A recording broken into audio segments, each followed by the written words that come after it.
meeting have been received. Are there any declarations of interest? Councillor Knight. Yes, I am on item.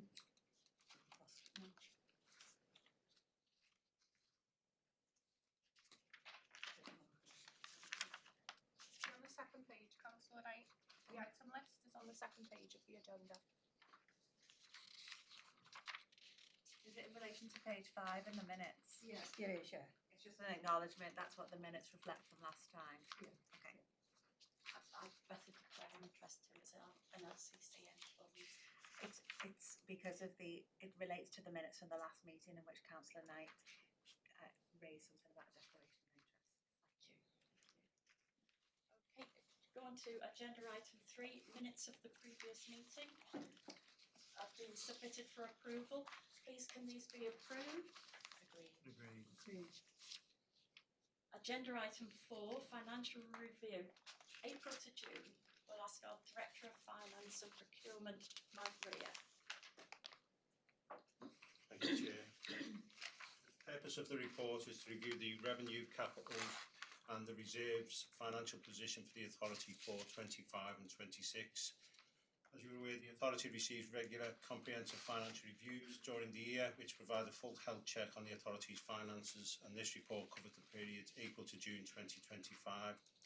It is recommended that members note the contents of the report, approve the use of £2 million from the capital investment reserve to fund capital expenditure and reduce the level of borrowing, approve the proposed revenue and capital budget alignments, approve the use of the inflation reserve required to cover the pay awards above the 2.5% medium-term financial plan assumption, and this will only be utilised if required within the year, and instruct the Director of Finance and Procurement to continue to work with budget managers to maximise savings in 25-26 and use any savings to reduce the level of capital borrowing. The revenue position is covered in paragraphs 7 to 15 on pages 11 to 13, and paragraph 7 outlines the budget movement in the first quarter.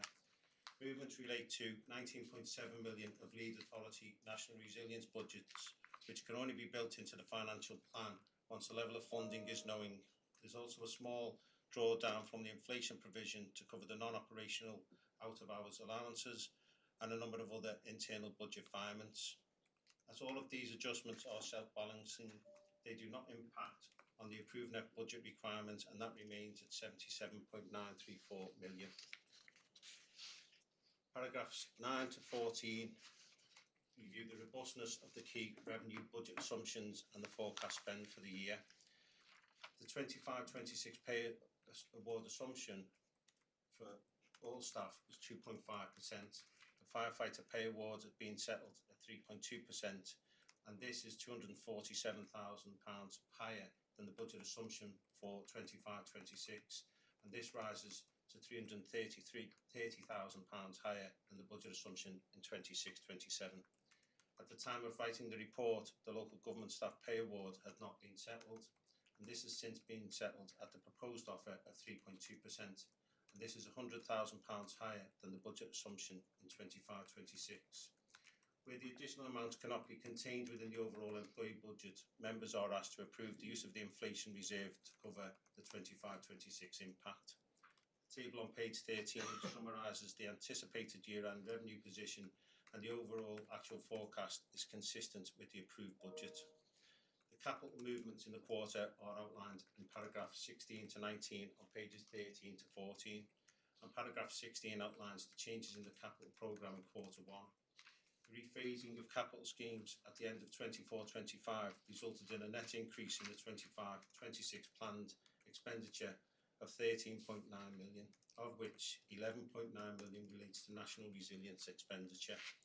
There was a small increase in 25-26 quarter 1 of 100k added for the national resilience asset refresh, and the 5-year capital programme for vehicles increased by 282,000 for the procurement of fire appliance as agreed by the authority on the 12th of June 2025. The table on page 15 summarises the capital programme movements in quarter 1. The reserve movements in the quarter are outlined in paragraphs 20 to 22 on page 15, And in recent years, members have supported the use of one-off unplanned savings to increase the capital reserve as part of a strategy to fund new capital infrastructure work and or to reduce the required level of borrowing to fund capital expenditure. And this report is asking members to approve the use of 2 million from the capital investment reserve to fund capital expenditure and reduce the level of future borrowing. The general reserve will remain unchanged at 3.9 million. Treasury management performance is outlined in paragraphs 23 to 28 on pages 15 to 18, and the performance of Treasury management was consistent with the approved Treasury management strategy for 25-26. At the end of June, the authority held 45.9 million of investments, and all investments are consistent with the approved investment strategy and within the approved limits, and no new loans are being taken out. In summary, members are asked to approve the use of the 2 million from the capital investment reserve to fund capital expenditure and reduce the level of borrowing, approve the proposed revenue and capital budget alignments, approve the use of the inflation reserve if required to cover pay awards above the 2.5% medium-term financial plan assumption, and instruct the Director of Finance and Procurement to continue to work with budget managers to maximise savings in 25-26 and use the savings to reduce the level of capital borrowing. Happy to take any questions, Chair. Are there any questions from members? Councillor Page? Thanks, Chair. Obviously, on the page 17, we refer to the investment strategy in paragraph 26. That's obviously a retrospective confirmation of the current policy, in particular the being the risk-averse nature of the investments. I'm certainly not promoting a change of that policy, but is there any thinking that might be proposed as a softening of that approach in future? In terms of the actual investments and returns, the returns we get are quite high at the moment, just in terms of borrowing to other local authorities. So at this moment in time, we wouldn't soften that while we're still getting a greater return, especially as it's coming in as the SONIA, which is the overnight rate for interbank transactions.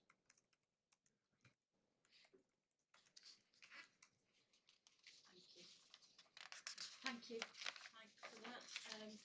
This is one of our regular financial reviews that is brought to us throughout the year.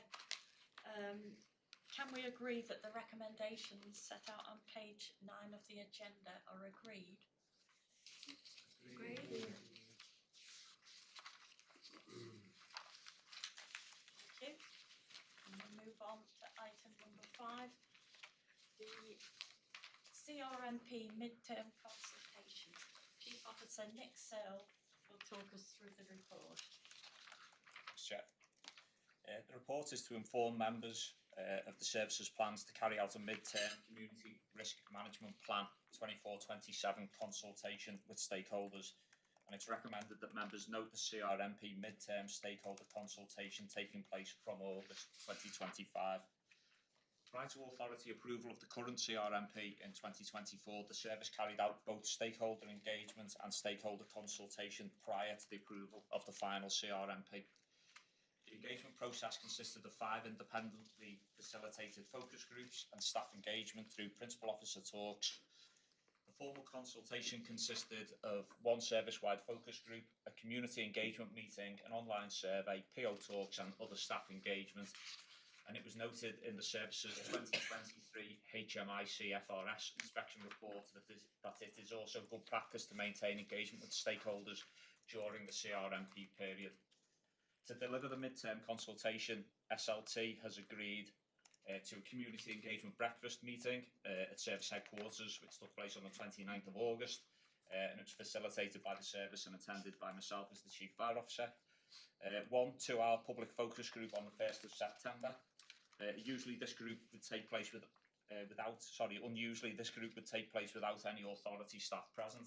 And this approach is being taken to see whether there's any difference in the type of feedback or engagement when the service is not represented within the focus group itself. There'll be an update on progress against the CRMP actions for external stakeholders and staff including a QR code link to a short survey on the services website. The 24-25 mid-term update is provided, and I'm happy to take any questions, Chair. Any questions? Councillor Murphy? In terms of consultation, is there a public consultation in this? Yeah, there's public consultation at both stages. So prior to the CRMP being delivered, there's public consultation that takes place. Although we have tried in the past to just have open consultation, basically, if we're being really honest, very little people turn up. So what we do, we identify people within the community who we've had contact with before, and we invite them in for the consultation. This is the first time we've done mid-term consultation in the middle of a CRMP. So again, we've opened it up to focus groups who have worked, people who have worked with the authority in the past. It's really quite tricky to get people to come in, if I'm brutally honest, from the wider community. And it's open on the internet for people to comment at all time as well. Thank you. Councillor Banks? On reading it, you were saying that you were going to have some paper copies to distribute out to people. But how are you going to decide where those would be distributed if you're only having a limited amount? The paper copy, anyone who wants the paper can copy, write it, they can yeah, write of course, with by How all would means. they know though if they've not been on the internet? They would have to go onto the website. I suppose, or have contact with us in some other forum. I think if we started distributing them to everybody's property, Exactly. it's the cost That's what was expense, to be bothering honest. me, yeah. Yeah. Thank you. Thank you. I've got a comment to make on page 147, and it is just the rebranding of the Prince's Trust to the King's Trust, because it's really difficult to say the King's Trust, and it's such an excellent piece of work that Merseyside Fire and Rescue are involved in. That step forward, that rebranding, I sort of feel is needed.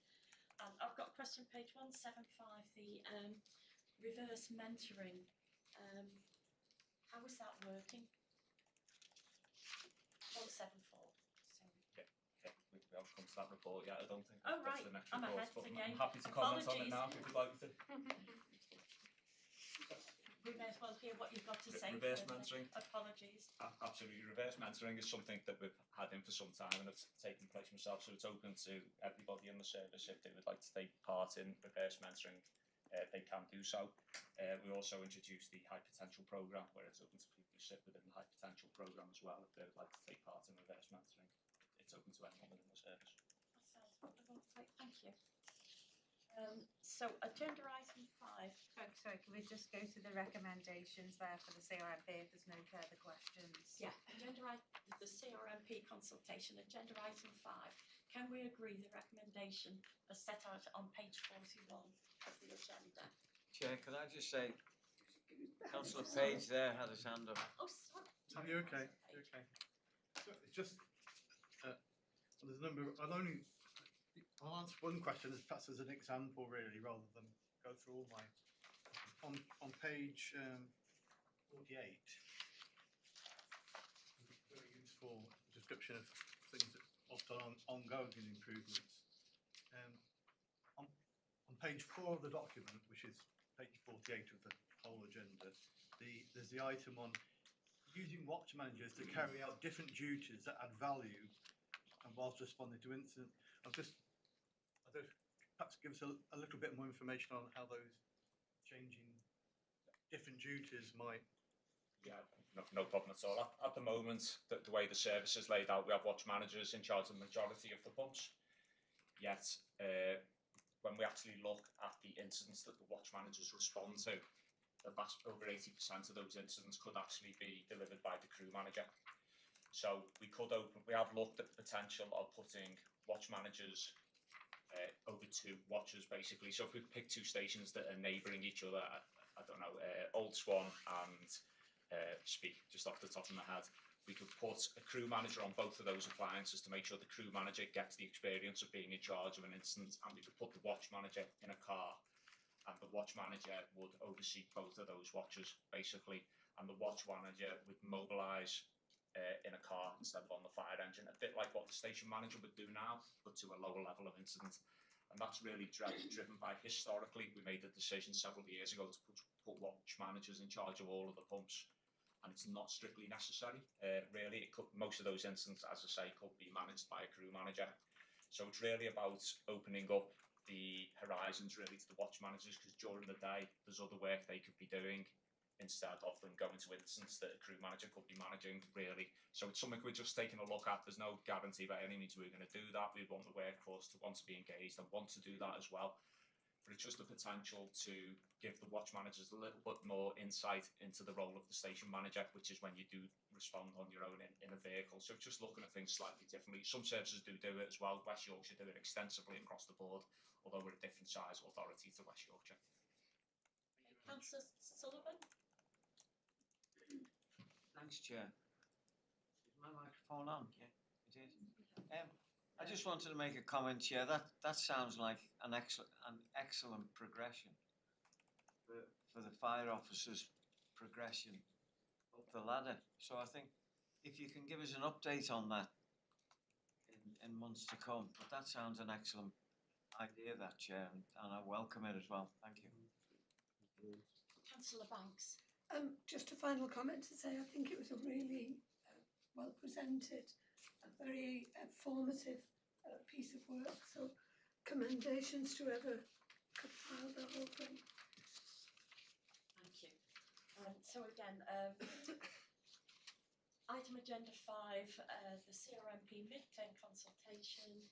Can we agree that recommendations set out on page 41 of the agenda be agreed? Agreed. Okay, item 6 on the agenda, service delivery plan, 2025 to 26, April to June. An update from Chief Fire Officer Nick Searle. Thank you. Thanks, Chair.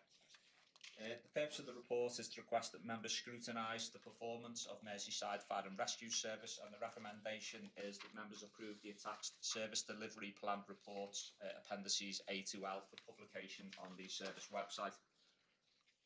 I'll draw attention to a few areas of the service delivery plan on page 75 to 88 shortly, but first I'll just highlight a few areas if that's okay. So areas of lower than expected performance is accidental fires in the home, and that's the increase is seen as being influenced by the periods of warm, dry weather, and this has led to more outdoor living, for example, cooking, drinking and smoking in the garden. I'll say with the dry weather, and the specific increase in dwelling fires has resulted from fires that have originated outside of a property, for example from a barbecue or a fire pit spreading to the house through a drain pipe or windows, etc., which we've seen quite a large increase in. Prevention will use this information to target areas of high risk in the future, and it's worth noting that in the last 8 years this is the 4th lowest number of accidental dwelling fires that we have had, albeit we've seen an increase this year. Accidental small fires, so that we class those as secondary fires. Since the start of the financial year 25-26, the service has seen an increase in the number of secondary fire incidents, and this is reflective of a significant reduction in annual rainfall levels, February to May being 65.4% lower than in the previous year. The lack of rainfall has also coincided with unseasonably high temperatures, and the service noted a sharp decrease from June 25 down to 324 secondary fires. Previous month was 746, and again this coincided with the sharp increase in rainfall. Deliberate secondary fires or antisocial behaviour fires, the service decreased rainfall in combination with the unseasonably high temperatures has seen an increase in overall outdoor activity, and spikes have occurred obviously during school holidays. In addition to this, there is information to suggest that organised crime groups are currently using fire as a weapon, which has led to some more serious arson incidents within Merseyside. Target hardening has now been increased to support this. Other preventative measures within local authority areas include multi-agency interventions, targeted arson reduction campaigns and reallocation of our street intervention teams. Sickness absence figures remain stubbornly high, particularly for Greybuck. Performance is managed and scrutinised by the Performance Management Group and the strategic boards that we have, and the service is seeing increases in staff being absent for mental ill health reasons related to the health and well-being of someone else within their own family. Next we have the Community Risk Management Plan 24-27 updates, which are provided, and we've spoken about these in the previous agenda item. And then lastly we have the HMIC FRS 2023 action plan update, and that's on page 105 to 112. And then finally the individual functional plan updates that each of the functions within the service provide. But I'm happy to take any questions on any of this, please. Okay, any questions? Okay, can we agree the recommendations set out on page 67 of the agenda? Agreed. 209. The agenda. Recommendations. Oh, they're on the first, yes, Yeah. sorry. 67, first time. They all agreed? Agreed. Agreed, thank you. Item agenda number 7, staff survey action plan. Again, Chief Officer Nick Searle will talk us through the report. Thanks, Chair. The report is to inform members of the ongoing consideration by the Strategic Leadership Team of the key findings following the Staff Engagement Survey 2024 and to propose actions for continued improvement. If agreed, the content of this report will be used as a summary for staff on the intranet portal and also in the service's Hot News magazine. It's recommended that members note the content of the report and approve the action plan attached to Appendix A. Members will be aware that the service has conducted the staff engagement survey since 2014, every 2 years. The 6th staff engagement survey took place from 11th of November 24 to the 20th of December of the same year. People Insight delivered a high-level presentation of our results to staff and to members of the authority on the 28th of January this year. Just a few points, 41% or 422 of the authority staff completed the survey, which was an increase of 9 percentage points from 2022. And our overall engagement score for 2024 staff survey is 88%, which is outstanding performance and well above the norm. The key drivers on page 211, the 5 items have the strongest relationship with engagements, which were just about read these with my eyes. I have confidence in the future of MFRS. I feel valued. MFRS is a better place to work than it was 3 years ago. Senior leaders make the effort to listen to staff, and the Chief Fire Officer and Strategic Leadership Team provide a clear vision of the overall direction of MFRS. And then page 212 and 213 show the high and low lights of the next couple of pages there. And then on page 215, just in summary, the positives to build on since the last survey are there to be highlighted, and then underneath areas to focus on in the near future, to celebrate and maintain key drivers, lower response rates than some earlier surveys, participation response rates by protected characteristic groups, review how engagement varies by demographic and function, and consideration of how change is managed with notable hotspots by demographics. The next steps for the service for SLT have reviewed the results and cascaded them to their own individual functions, and this gave opportunities for staff to provide further feedback, which helped SLT to identify areas for further improvements and create the attached actions. These actions will be built into our future planning processes and will be added into current and future functional plans. And the actions are at the back of the report, Chair, but I'm happy to take any questions. Any questions, Councillor Sullivan? Thanks, Chair. Reading this report, it's a fantastic report, and and the improvements that have been made don't just happen by accident. It comes from the top. It stems from the top and the senior management team. And having read this report, I'd like to commend the senior management team for the progress that's being made, and it gives us every confidence as a committee going forward for the future. So thank you. Thank you. Any other?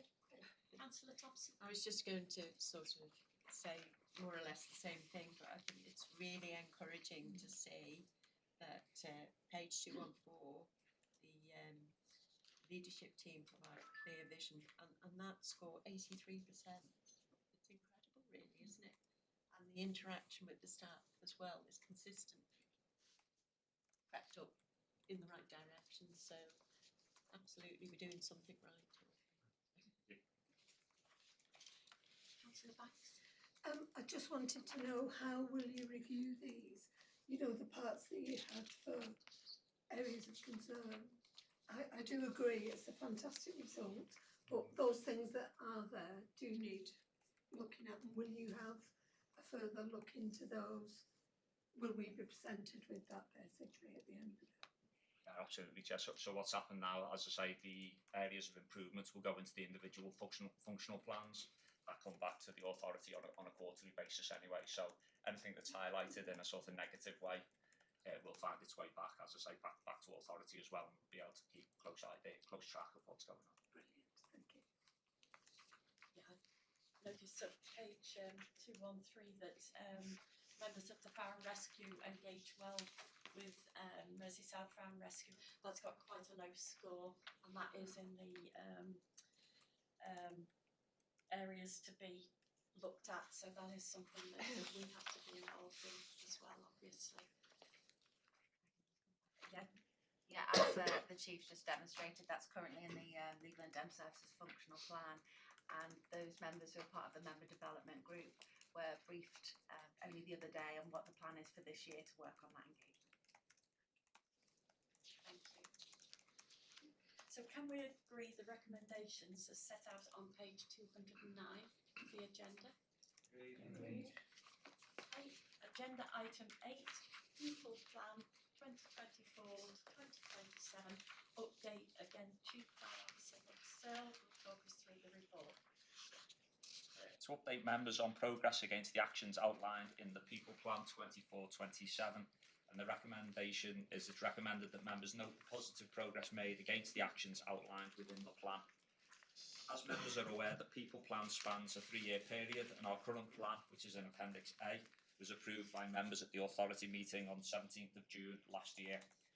The People Plan 24-27, the Community Risk Management Plan that we've already discussed, and the Medium Term Financial Plan sit alongside and complement each other, providing a clear strategic building block for the service.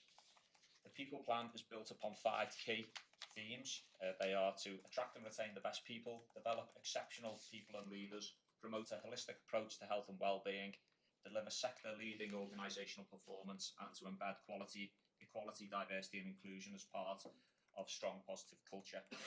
The People Plan itself is provided on pages 225 to 248, and the Action Plan on pages 249 to 254. All actions are either complete or are in progress, but I'm certainly happy to take any questions, Chair. Any questions? Can we agree the recommendations as set out on page 221? Is that agreed? Agreed. Thank you. Okay. Agenda item 9, National Fire Standards Annual Update 2025. Again, Chief Fire Officer Nick Searle will talk us through the report. Mr. Chair. The recommendation is it's recommended that members note the progress against achieving compliance with the National Fire Standards, Appendix A and B, and the work being undertaken by the service to implement and ensure compliance with those standards. To help categorise the areas requiring fire standards and the guidance that is likely to underpin them, an activity framework has been developed. And the National Fire Chiefs Council, through its Central Programme Office, provides administrative and policy support to the Fire Standards Board. The Board and the CPO work together to develop the suite of professional standards for us. And to date, the Fire Standards Board have written, consulted on and published the standards contained within paragraph 8. The Merseyside Fire and Rescue Service process, when a new fire standard is released to consultation, it's added to the dedicated portal page that the service has, and relevant officers are alerted. The officers may comment on the consultation document, and responsibility is allocated to the relevant functions to complete the gap analysis toolkit that we have. Actions arising from the implementation of the standards should be incorporated into existing plans or managed as business as usual.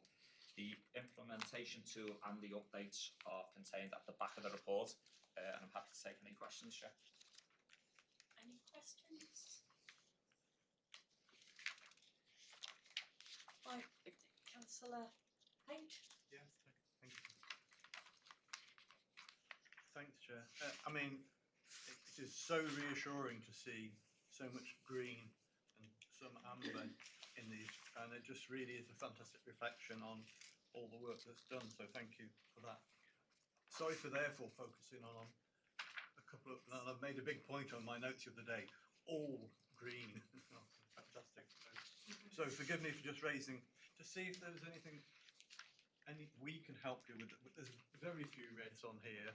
Is there anything, are there real obstacles that we as members can help overcome for you, really? That's my question. I think at the moment, as you see, we're progressing really well with them, but we have kept members fully aware and abreast as we've been working through the standards over the last few years. To be honest, at the moment, no, I think it's better that we just keep authority members engaged into where we are with them, and if any future standards do come out that we need assistance with, by all means, we'd certainly ask the question. But we seem to be progressing as a service and a sector really well with them at the moment. Thank you. Excellent, yeah, thank you. That's great. Can we agree the recommendations set out on page 255? Agreed. Okay, item 10, extension to the food contract for grocery, frozen and chilled products. Chief Our Officer Nick Sale will talk us through. Thank you, Chair. The purpose of the report is to request that members approve a 2-year extension to the current food contract with grocery, frozen and chilled products, covering both the service headquarters and the new training and development academy site. And it's recommended that members approve the 2-year extension to the call-off contract MFRS 232419 between MFRA and Trevor's Warehouse Limited for an estimated additional £300,000. A procurement exercise was undertaken in 2023 utilising the Tucko Limited framework. The Tucko framework was chosen to carry out a price benchmarking exercise as it is one of the leading frameworks available to the public sector for in-house catering operations, and it is an EU compliant catering framework with a combined 160 million plus annual spend. The exercise was based on 50% price and 50% quality questions, and 6 suppliers in the Northwest framework opted to participate, with Trevor's Warehouse Limited ranking first overall and first in the pricing section. A contract was awarded to Trevor's Warehouse Limited for a 2-year period with an estimated value of £240,000 over the 2 years. The actual spend against the contracted date from the commencement on the 13th of October 23 is £252,000, and that's the £12,000 overspend is due to the opening of the new TDA site and the extensive use of the on-site catering there.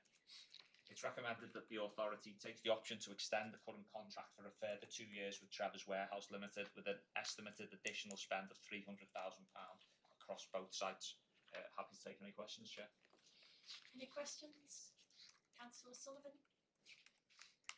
Yes, Chair, I'd just like to say if the standard of food that we receive when we're coming to these meetings is anything to go by, long may this contract continue, yes. And we must feed the men well. Absolutely. So yes, long may it continue, Chair. Thank you. Thank you, Councillor Sullivan. Can we agree the recommendations as set out on page 305 of the report? Agreed. Okay, agenda item 11, award of contract for the procurement and supply of smoke alarms. Again, Chief Officer Nick Sale will talk us through the report.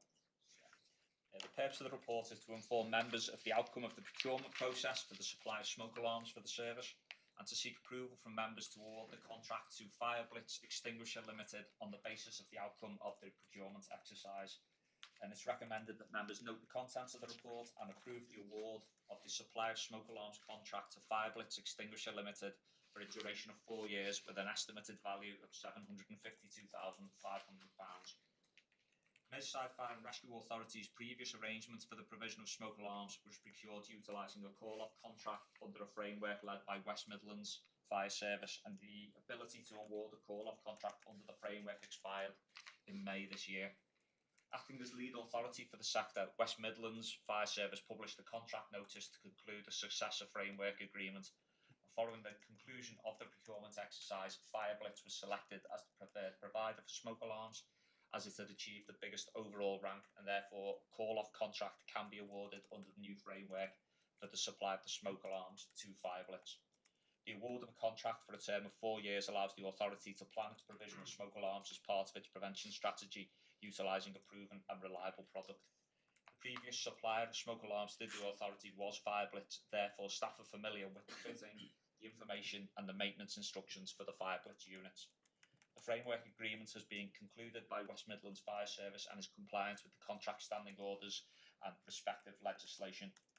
For context, MFRS through its CRMP conducts a minimum of 50,000 home fire safety checks and 10,000 safe and well visits, which combined requires the installation of approximately 35,000 smoke alarms per annum. The estimated value of a 4-year contract is 752,500, and this can be contained within current budgets. Thank you, Chair. Happy to take any questions. Thank you. Any questions? Okay. Can we agree the recommendations as set out on page 309 of the agenda? Agreed. On to agenda item 12, ICT Managed Service Award. Again, Chief Fire Officer Nick Sahill will talk us through this award. Thank you. Thanks, Chair. The purpose of the report is to inform members of the outcome of the procurement exercise for the ICT managed services following a fully compliant tender procedure using Crown Commercial Services Technology Services 3 Framework Agreement Lot 4. To seek approval from members to award a 5-year contract to Talent Technology Services Limited on the basis of the outcome of the procurement exercise. And it's recommended that members approve the award of the contract for the provision of ICT managed service provision to Talent Technology Services Limited for a period of 5 years with effect from 1st of March 2026, with the option to extend the term for a further 2-year period with a 5-year contract price of £13.74 million. The current ICT managed services contract had an initial term of 5 years plus an option to extend for up to a further 5 years. The authority executed the contract extension in September 2018 for 3 years and again in March 23 for a further 2 years, with the contract due to expire on the 31st of March 2026. With no further option to extend the existing contract beyond March 26 and following an extensive period of internal planning with relevant departments, the procurement process began in June 2024. The ICT managed services provision is defined and maintained within the ICT service catalogue and includes fire control services, ICT services including email and internet access, cloud services, managed networks, managed services, managed devices, the service desk, and information technology infrastructure, library services and supporting services. The Crown Commercial Service Technology Services 3 Framework Agreement Lot 4 was selected as an appropriate route to market, and the CCS is the biggest public procurement organisation in the UK. Prior to the commencement of the procurement process, an independent consultant was commissioned to provide an objective view of the benefits of outsourcing the vital service, and it was advised that continuing to outsource ICT managed services remained the most cost-effective way to deliver the services for the authority. The procurement process itself, expressions of interest were invited at the initial request for information stage of the procurement process, and despite 39 suppliers being approved onto the framework, only 4 registered an interest. On the 25th of September last year, all 4 suppliers were invited to attend the supplier engagement session, and on the 12th of November last year, the detailed invitation to tender was published to the 4 suppliers. Feedback was subsequently sought from suppliers who registered an interest at the RFI stage, but declined the opportunity to submit a tender. The following reasons were cited: unable to meet the requirement, insufficient resources at that time, not in a position to submit a response, and on review of your requirements, we do not believe that we are best placed to provide the requested services. The ITT stage concluded on the 13th of February this year, with 1 response received from the incumbent provider, Talent Technology Services Limited. The technical evaluation and moderation of the tender response was completed between February, 14th of February and 18th of March this year. The recommended contract brings additional benefits to MFRI over and above those provided in the current contract in the form of an improved service level agreement, bringing faster response and fixed times, priority out-of-hours response to incidents reported by the strategic leadership team, enhanced cyber security services and support for national resilience and the UK International Search and Rescue Team. The recommended solution incurs an increase in fixed service contract costs of £0.38 million per annum and will be subject to annual inflation by the percentage increase or changes in the average weekly earnings. Environmental implications contained at the back of the report, but happy to take any questions, Chair. Thank you. Any questions from members? Okay, thank you. Can we agree the recommendations as set out on page 313 of the agenda? Agreed. The next item, item 13 on the agenda, is an exempt item, and as such the meeting will close and the live stream will cease. Can I please ask for any members of the press or public